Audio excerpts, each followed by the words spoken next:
The vast emptiness of intergalactic space stretched endlessly before the Hyperion, broken only by the distant glitter of faraway galaxies. Captain Han Dae-sung stood motionless on the bridge, his eyes fixed on the viewport as his ship cruised through the void at sublight speed. The mining vessel had been searching for rare element deposits in this region for 3 months, and the crew was eager to return home. Dae-sung's weathered face showed the strain of long-term space travel. His dark eyes were tired, but alert, scanning the emptiness ahead. 20 years of deep space mining had taught him to trust his instincts, and something felt different about this sector. The silence on the bridge was broken by a sharp beep from the sensor station. "Captain," called out Officer Lee Yuri, her voice tight with excitement. "I'm picking up an anomalous reading at bearing 047 Mark 23. Dae-sung turned towards her station. "Natural formation." "No, sir." Yuri's fingers flew across her console. "The mass is too uniform. It's artificial." The bridge crew exchanged glances. They were between galaxies. Nothing artificial should exist out here. Humanity had barely reached the edges of the Milky Way, let alone ventured into intergalactic space. "Put it on the main screen," Dae-sung ordered. The massive display flickered to life, showing a grainy long-range scan. Something massive was drifting in the void, its shape too regular to be natural. Chief Engineer Kim Bora left her engineering station and moved closer to the screen, her eyes wide with wonder. "Adjusting sensors for better resolution," Yuri announced. The image cleared slightly, revealing more details. The object was clearly a ship, but unlike anything human engineers had ever designed. Its hull curved in ways that seemed to defy physics, with no visible seams or joints. "Captain, structural analysis complete," Bora reported, her fingers dancing across the holographic interface she had pulled up. "The vessel's composition. It's unlike anything in our database. The material appears to be some kind of metal crystal hybrid, but the molecular structure is impossibly complex." Dae-sung felt a chill run down his spine. This was first contact, humanity's first evidence of an alien civilization. Protocol dictated they should immediately contact Earth Command and wait for specialists to arrive. Science Officer Park Jin adjusted his glasses, staring at his own readings. "No signs of damage," he muttered, shaking his head in disbelief. "After who knows how many millennia out here, that shouldn't be possible. The hull should show some degradation from cosmic radiation, micro-meteor impacts, something." "How big is it?" Dae-sung asked. "Approximately 3 kilometers in length," Yuri answered. "About twice our size." The Hyperion drew closer, its external lights illuminating the alien vessel's surface. The crew watched in stunned silence as more details became visible. The ship's hull seemed to absorb and reflect light in unusual ways, creating patterns that hurt the eyes if watched too long. "Are we picking up any power signatures?" Dae-sung asked. Bora checked her readings. "Very faint energy readings, sir. Whatever power source they use, it's still functioning after all this time. Life signs." "Nothing definitive," Yuri responded. "But there are some strange readings from within the ship. The hull material is interfering with our scanners." Dae-sung knew what he should do. The regulations were clear: maintain distance, contact Earth Command, wait for experts. But something about this discovery felt urgent, important, like they'd stumbled upon something that couldn't wait for bureaucrats to debate and discuss. He thought about his crew. They were miners, not explorers or first contact specialists. But they were also well-trained professionals with years of space experience.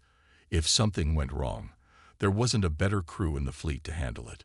The decision crystallized in his mind. "Prep an exploration team," he ordered. "Full containment protocols. I want us ready to board in 30 minutes. "Sir," Park Jin spoke up, "regulations require us to contact Earth Command first."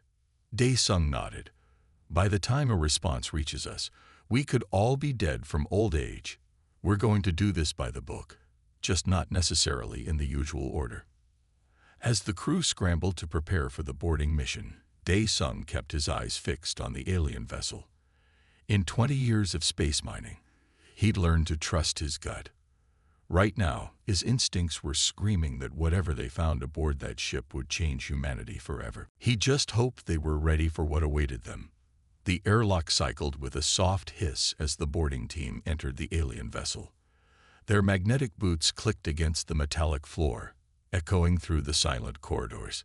Lee Min-jae led the way, her environmental suit's lights cutting through the darkness as she swept her scanner back and forth. Behind her, Security Officer Kang Ta-won kept his weapon ready, watching for any signs of threat. Atmosphere readings are stable, Min-ji reported through the comm. The ship's life support systems are still functioning. She paused, checking her instruments again. The air is even breathable, though I recommend we keep our suits on. The team moved deeper into the ship, their helmet lights revealing corridors that seemed to curve and flow like frozen liquid. The walls were covered in intricate patterns that shifted subtly as they passed, causing several team members to blink in confusion. "These markings," Min-ji whispered, running her scanner over the walls. "They're not decorative. It's some kind of mathematical sequence." She traced one pattern with her gloved finger. "Look at this. It's a representation of prime numbers, but using a base 12 system." Security Officer Ta-won kept his focus on their surroundings, but he couldn't help being impressed. "The entire ship is covered in equations." "Not just equations," Min-ji replied, excitement creeping into her voice. "I think it's information storage. The walls themselves are a database." Their path led them to a massive doorway that opened automatically as they approached. The team froze, weapons raised, but nothing emerged from the darkness beyond. After a tense moment, they proceeded forward. The chamber they entered was vast, its ceiling lost in the darkness above. Their lights revealed row after row of translucent pods, each roughly the size of a small car. The pods emitted a faint, pulsing glow that cast eerie shadows across the chamber. Min-ji approached the nearest pod, her scanner whirring. Through the semi-transparent material, they could see a figure floating in some kind of liquid. The being inside was humanoid, but clearly not human. Its limbs were longer, more graceful, and its skin had a slight metallic sheen. The face was almost human-like, but the proportions were subtly wrong in a way that spoke of an entirely different evolutionary path. "They're in some kind of suspended animation," Min-ji reported, checking her readings. "Life signs are present, but minimal. They're alive." Ta-won moved to another pod, studying its occupant. "How many are there?" "I'm counting at least 500 pods in this chamber alone," another team member reported. "And there might be more chambers like this one." As they moved deeper into the chamber, their lights revealed more details. Each pod was connected to a central column by delicate tubes that pulsed with energy. The floor was marked with more mathematical symbols, but these were different from the ones in the corridors. "Captain," Ta-won called over the comm to the Hyperion. "You need to see this." In the center of the chamber, suspended in midair, was a holographic display. Complex mathematical symbols floated and shifted, forming patterns that seemed to repeat endlessly. Min-ji moved closer, her scanner working overtime to record the data. "It's a message," she said, her voice filled with awe. "They left it in mathematics, the universal language. Any species advanced enough to reach this ship would be able to understand it." As she worked to decode the message, the hologram's patterns began to resolve into recognizable forms. Three-dimensional models of galaxies appeared, showing the movement of stars and systems. Then the models began to change, showing something moving between the galaxies, something that made Min-ji's breath catch in her throat. "This isn't just a message," she whispered. "It's a warning." The hologram showed galaxy after galaxy going dark, consumed by something that the aliens had represented as a void that devoured light itself. The mathematical symbols accompanying the image spoke of terror, of a threat so vast that an entire civilization had chosen to flee into the void between galaxies rather than face it. "We need to wake one of them," Minji said suddenly. They knew something was coming, something terrible enough to make them hide out here. "We need to know what it was." Taiwan shook his head. "That's not our decision to make. We need to report this to the captain first." Before either of them could say more, a low hum began to fill the chamber. The pod's glow intensified, and the hologram's patterns began to shift more rapidly. The mathematical symbols were changing, rearranging themselves into new configurations. "Something's happening," Minji said, backing away from the central column. "The system is responding to our presence." The hum grew louder, and one of the pods near them began to pulse with a brighter light. The liquid inside started to move, swirling around its occupant like a miniature whirlpool. "All teams, fall back to the entry point," Ta-1 ordered, but Minji remained rooted in place, her scanner still recording. "We can't leave," she insisted. "This might be our only chance to communicate with them." The pod's surface had begun to become transparent, revealing its occupant more clearly. The alien's eyes were opening, reflecting the pod's light like mirrors. First contact was about to become a lot more direct than any of them had planned. The pod's activation caught everyone off guard. The chamber filled with a pulsing red light as ancient warning systems blared to life. Minji stumbled backward as the pod in front of her began to open, its translucent surface splitting seamlessly down the middle. "Security positions," Ta-1 shouted, moving to protect the science team. His weapon trained on the opening pod, though his hands shook slightly. None of their training had prepared them for this moment. The liquid inside the pod drained rapidly through hidden channels in the floor. As the mist cleared, the alien figure inside began to move. Its movements were smooth and deliberate, showing no sign of disorientation despite what must have been centuries of suspended animation. The being sat up slowly, its iridescent skin catching the emergency lights and creating rainbow-like reflections across the chamber walls. It was humanoid, roughly the same size as an average human, but with subtle differences that became more apparent as it moved. Its limbs were just slightly longer than human proportion, and its movements had an unsettling grace that seemed almost liquid. The alien's eyes opened, revealing mirror-like surfaces that reflected everything around them.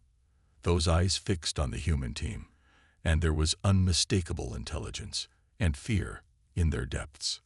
Minji stepped forward, her scanner forgotten in her hand.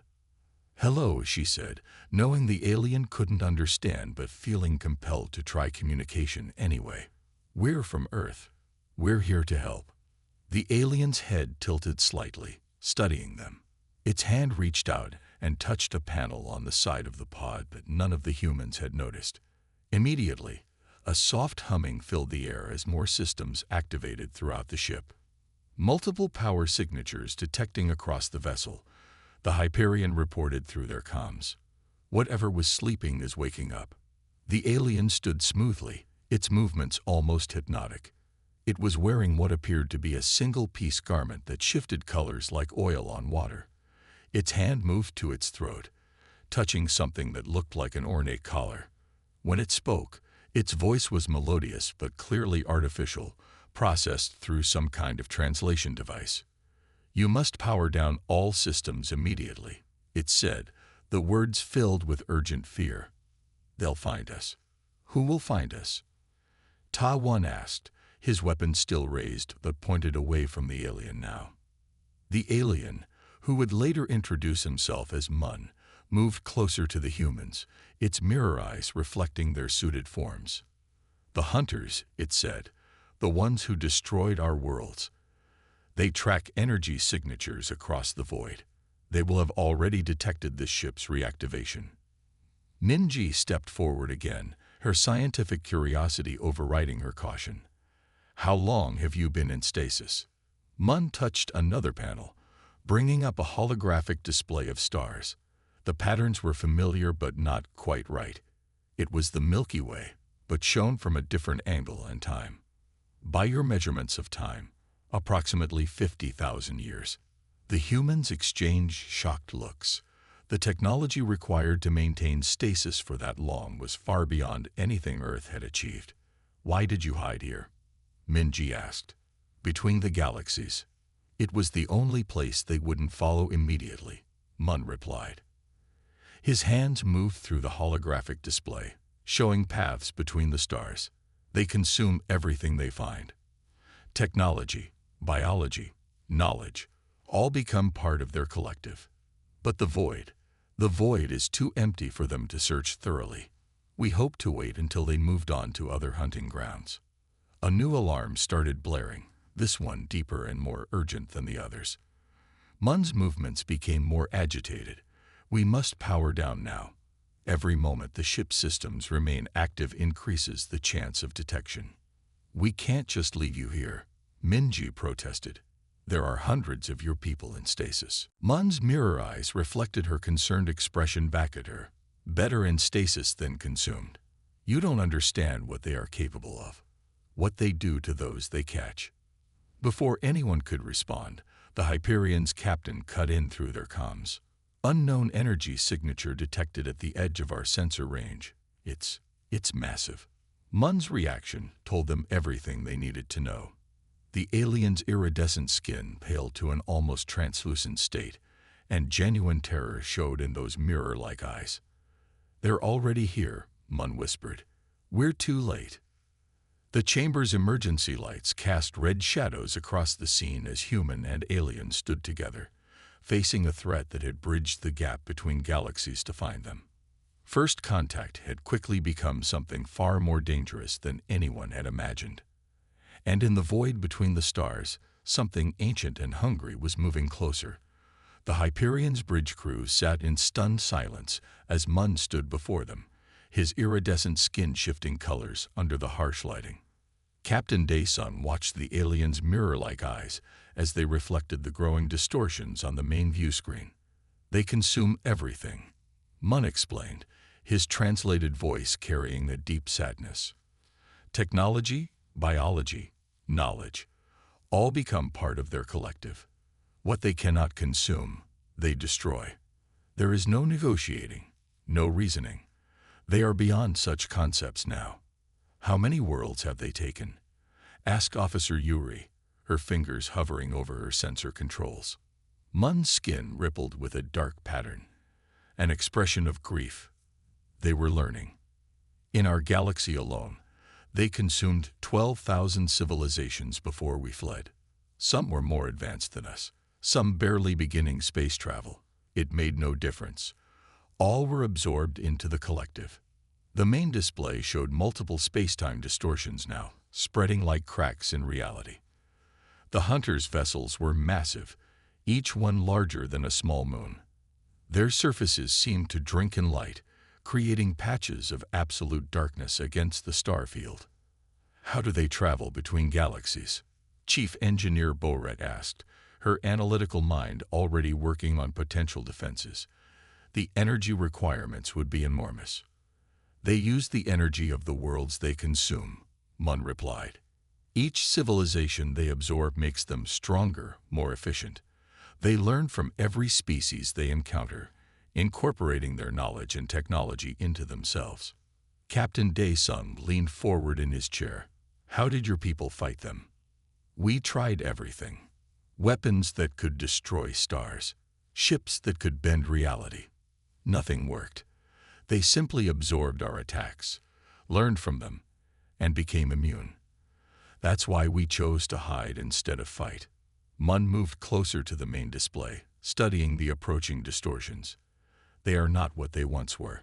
The hunters began as organic beings, like us, but they merged with their technology, becoming something else, something that exists between organic and artificial life." The bridge shuddered slightly as another distortion appeared, closer this time. The hunters were getting better at tracking them. "There's still time," Chief Engineer Bore insisted, standing up from her station.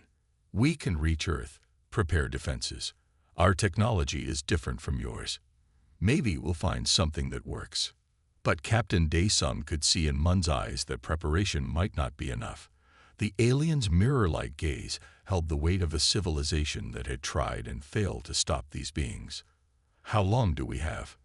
Dae-sung asked. Mun studied the sensor readings. "At their current speed, they will reach your solar system in approximately 30 of your days. But they will detect your civilization's energy signatures long before that. They may already know you exist." Science Officer Park Jin spoke up from his station. "Our long-range scans show they're using some kind of quantum entanglement for propulsion. The space-time distortions are just a side effect." "Yes," Mun confirmed. "They exist partially outside normal space-time. It makes them very difficult to fight effectively." The bridge crew watched as another hunter vessel appeared on their sensors. This one was different, smaller but moving faster, like a scout. "Captain," Yuri called out, her voice tense. "The scout vessel will intercept us in 6 hours at current speeds." Dae-sung stood, his decision made. "Plot a course for Earth, maximum speed. We need to warn them." He turned to Mun. "Will you help us? Share what you know about fighting them." The alien was quiet for a moment, its skin shifting through various patterns. "What I know may not help, but yes, I will try." "Perhaps." Mun paused, studying the humans around him. "Perhaps your species will see something we missed. You think differently than we did." Vora was already working at her station, analyzing the hunters' energy signatures. "Their quantum field leaves traces we can track. Maybe we can use that somehow." "Send all data to Earth Command," Dae-sung ordered. "Everything we have on the hunters, everything Mun can tell us about their capabilities." As the Hyperion's engines powered up for the journey home, Mun watched the hunter vessels approaching on the display. His mirror eyes reflected not just the image, but the memory of countless worlds going dark, countless civilizations being consumed. "Your world," he said softly, "will need to be ready. The hunters never stop, never rest. They will come with everything they have, and Earth will face a choice: evolve or be consumed." The mining ship turned toward home, its engines pushing to their limits. Behind them, in the void between galaxies, ancient predators awakened fully and began their hunt. The race to save Earth had begun. Earth's orbital defense platforms lit up like Christmas trees as the Hyperion burst into normal space near Luna's orbit. Warning signals flashed across every monitoring station as the ship's quantum wake disturbed the carefully placed sensor networks that protected humanity's homeworld. Admiral Choi Yuna stood in the Strategic Command Center, her aging face illuminated by dozens of holographic displays showing the approaching threats. The moment the Hyperion's warning had reached Earth, she had initiated full military mobilization. Now, 3 weeks later, humanity was preparing for its first interstellar war. "Status report," she ordered, watching as another anomaly appeared at the edge of Pluto's orbit. 17 hunter vessels detected in the outer system, her tactical officer reported. Their size estimates keep growing. The largest one is now roughly the mass of Mars. In the science lab 20 levels below, Mun worked alongside Earth's brightest minds. The alien's iridescent skin reflected the lab's harsh lighting as he examined the latest weapons prototype. Dark patterns rippled across his body, a sign of deep concentration. The scientists had learned. "Your approach to quantum mechanics is unique," he observed, studying the device. "You treat energy and matter differently than my people did. More creatively." Dr. Kim Hae-jin, the project lead, adjusted her settings. "We had to be creative. Our resources were always limited compared to other species." The prototype they were working on was a quantum disruption field, designed to interfere with the hunters' propulsion systems. It was unlike anything Mun's people had tried, based on principles they had never considered. "Your technology is different," he observed, touching the device with long, graceful fingers. Perhaps that will make a difference." Above them, in orbit, the largest military buildup in human history continued. Ships from every nation on Earth formed into battle groups, their crews training for scenarios they could barely comprehend. The orbital defense platforms, Massive installations bristling with weapons adjusted their positions constantly, preparing for attacks from any angle. Admiral Yuna received another update in the command center. The Hunter scout vessel will reach Jupiter's orbit in 6 hours. Our long-range scans show it's changing somehow, adapting its structure. The Hyperion's Captain Dae-sung, now serving as liaison between Earth forces and MUN, stepped forward. They always adapt. That's what makes them so dangerous. Each encounter teaches them something new. Then we need to make our first shot count, Yuna replied, her voice firm. How close is the quantum disruptor to being ready? Before Dae-sung could answer, a new alert sounded. The scout vessel had suddenly accelerated, crossing the distance to Jupiter in minutes instead of hours. The gas giant's atmosphere rippled as the Hunter ship passed, its quantum wake distorting reality itself. In the lab, MUN's skin paled to near transparency, a sign of extreme alarm. They've already learned to use your solar system's gravitational fields to boost their speed. We're running out of time. Dr. Hai-Jin's fingers flew across her console, making final adjustments to the prototype. The disruptor is ready for testing, but we haven't had time for proper safety protocols. There is no more time, MUN said softly. They're coming faster than even I expected. Your civilization has attracted their full attention. Admiral Yuna's voice came through the lab's speakers. Deploy the prototype. All ships, battle positions. This is not a drill. Earth's combined fleet moved into formation, their weapons charged and ready. The orbital platforms aligned their main guns, targeting the approaching Hunter vessel. In cities across the planet, people looked up at the sky, knowing that humanity's greatest test was about to begin. The scout ship emerged from Jupiter's shadow, its surface shifting like liquid metal. It was learning, adapting, preparing to test Earth's defenses for its larger brethren. In the lab, MUN watched the tactical displays with his mirror-like eyes. Your species fights differently than mine did, he observed. You don't try to match their power. You look for weaknesses, alternatives. Dr. Hai-Jin activated the quantum disruptor. That's because we've always been the underdogs. We learned to fight smarter, not stronger. The prototype's energy signature built up, creating ripples in space-time that opposed the Hunter's quantum field. It was an elegant solution, using their own technology against them in a way MUN's people had never considered. Above them, humanity prepared for its first real test against the Hunters. The future was uncertain, but they would face it together, with technology born of necessity and determination born of survival. The battle for Earth was about to begin. The United Earth Council chamber fell into complete silence as MUN stood before them, his iridescent skin reflecting the emergency lights that had become a constant fixture in Earth's cities. The Hunter vessels now filled the sky, visible even during daylight hours as dark patches that blocked the stars. The weapon will save your world, MUN explained, his mirror eyes scanning the assembled leaders. But the cost? His skin rippled with patterns of deep concern as he paused, searching for the right words. Admiral Yuna stepped forward from her position near the wall. Tell them, MUN. They need to know everything. The alien's translated voice carried clearly through the chamber. The Hunters cannot be defeated with conventional weapons. They absorb, adapt, and grow stronger. But there is one thing they cannot adapt to: the quantum resonance of conscious minds working in perfect synchronization. Dr. Hai-Jin activated a holographic display, showing the schematics of their latest project. We've built a device that can channel the neural patterns of human consciousness into a quantum field. In theory, it could disrupt the Hunter's very existence in our spacetime. In theory, one of the council members asked, leaning forward. We've never attempted anything like this, Hai-Jin admitted. The mathematics suggest it will work, but the cost. She looked at MUN for support. The alien continued. The price is neural synchronization. Billions of human minds linked together to power the device.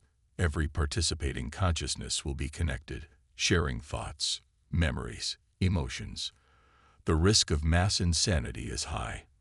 When my people attempted something similar, Entire populations lost their individual identities. The council chamber erupted in shocked murmurs. What they were suggesting was unprecedented, linking the minds of billions of humans into a single quantum network. How many people would we need? Admiral Yuma asked, her voice cutting through the noise. At minimum, 1 billion synchronized minds, Mun replied. More would make the effect stronger, more devastating to the hunters. But each additional mind increases the risk of psychological damage. Captain Daesung, who had been standing quietly at the back of the chamber, stepped forward. I volunteer to be first, he said firmly. I've seen what these hunters can do. If there's a chance to stop them, the risk is worth it. The room fell silent again as his words sank in. The captain who had first discovered the alien ship was willing to risk his sanity to save Earth. The synchronization process cannot be reversed, Mun warned. Those who join the network will be permanently changed. Their consciousness will never be truly individual again. Better connected than consumed, Daesung replied, echoing Mun's words from their first meeting. Dr. Hai-Jin brought up more detailed schematics. We've built synchronization centers in every major city. They're ready to accept volunteers. But we need to be clear about the risks. This will change humanity forever. As if to emphasize her words, the building shuddered as another hunter vessel entered Earth orbit. Their attacks had been growing stronger, testing Earth's defenses, learning their weaknesses. How long do we have? Admiral Yuna asked Mun. Days, perhaps hours. They're almost ready for their main assault. More council members began to speak up, offering themselves as volunteers. The gravity of the situation was clear. It was either risk changing humanity's fundamental nature or face extinction. Dr. Hai-Jin's team began preparing the first synchronization test. Medical equipment was brought in as Captain Daesung sat in the specially designed chair. Electrodes were attached to his head while Mun monitored the readings. Your mind will be the foundation, the alien explained. Others will sync to your neural patterns. Are you certain about this? Daesung looked at the dark shapes visible through the chamber's windows, the hunter vessels waiting to strike. Yes, he said simply. The machine hummed to life. Daesung's body tensed as the first waves of quantum energy washed through his brain. His consciousness began to expand, reaching out into the newly created network. Others followed his example. Military personnel, scientists, government officials, all volunteering to join the synchronization. As each new mind joined the network, the quantum field grew stronger. In orbit, the hunter vessels detected the building energy and began to move closer, drawn to this new power they had never encountered before. They did not realize they were approaching the weapon that could end their endless consumption. Humanity was about to change forever, sacrificing individual identity to save their world. The price of knowledge was high, but the alternative was extinction. The synchronization had begun. The hunters arrived in waves, their massive biomechanical ships blotting out the sun as they descended toward Earth. The planet's surface darkened under their shadow as billions of synchronized human minds prepared for humanity's final stand. In the main control center, Captain Daesung's consciousness expanded through the neural network, feeling the presence of countless others. Their thoughts, fears, and determination flowed through him like a vast ocean of human experience. Dr. Hai-Jin monitored the readings as more minds joined every second, their combined mental energy building to unprecedented levels. Mun stood watching the monitors, his iridescent skin reflecting the emergency lights. The hunters have never faced anything like this, he said softly. They cannot comprehend what you've become. The first hunter ship launched its attack, sending strange energy waves that had overwhelmed countless civilizations before. But this time, something different happened. The synchronized human minds responded as one, their quantum-linked consciousness creating patterns that distorted the very fabric of reality. The hunter vessel's surface began to ripple and fade, its matter struggling to maintain coherence in space-time. Other ships moved to attack, but they encountered the same resistance. Billions of human minds working in perfect harmony, their thoughts reshaping the laws of physics around them. Admiral Yuna, her consciousness now part of the network, directed humanity's counterattack. The orbital defense platforms fired in perfect synchronization, their weapons guided by the combined strategic thinking of millions of military minds. But the victory came with a price. As the quantum field grew stronger, the linked human minds began to change. Individual memories merged and flowed between them. Personal identities blurred at the edges. Some lost themselves entirely in the vast ocean of shared consciousness. The hunters' ships began to fade from existence, their very substance being unwritten from reality by the power of synchronized human thought. The machines that had consumed countless civilizations found themselves unable to adapt to this new form of resistance. Through it all, Captain Dae-sung remained anchored to his core identity, one of the few who managed to maintain a sense of self within the network. He felt the others changing around him, evolving into something new, something that was neither individual nor collective, but something in between. The final hunter vessel, massive beyond comprehension, made one last attempt to consume Earth. But the synchronized network had grown too powerful. Reality bent and warped around the ship until it simply ceased to exist, erased from space-time itself. In the aftermath, Earth's skies cleared for the first time in days. But humanity would never be the same. The survivors found themselves permanently connected, able to share thoughts and memories across vast distances. The network had changed them on a fundamental level. Hours turned to days as the world began to adjust to its new reality. Cities buzzed with silent conversations as people learned to navigate their new connected existence. Some struggled with the loss of complete privacy, while others embraced the unprecedented level of understanding and empathy that came with shared consciousness. A week after the battle, Captain Dae-sung stood with Mun on a hillside, watching the sunrise over a changed world. The morning light painted the sky in brilliant colors, no longer blocked by hunter vessels. "We survived," Dae-sung said simply, feeling the gentle hum of connected minds in the background of his thoughts. Mun nodded, his mirror eyes reflecting the dawn. "You did more than survive. You succeeded where we failed. You adapted."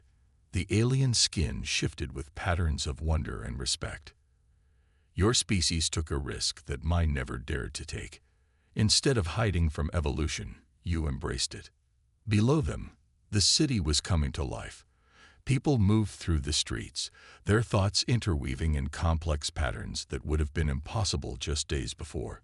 Children born after the synchronization would grow up never knowing the isolation of a singular consciousness. "What happens now?" Dae-sung asked, though he could feel the answers forming in the collective knowledge of humanity. "Now," Mun replied, "you begin your journey as something new. Neither what you were nor what the hunters would have made you. Something uniquely human." The sun climbed higher, illuminating a world forever changed by humanity's greatest gamble. They had saved Earth not through superior firepower or advanced technology, but through their willingness to adapt and evolve. The new age of humanity had begun, and the universe would never be the same.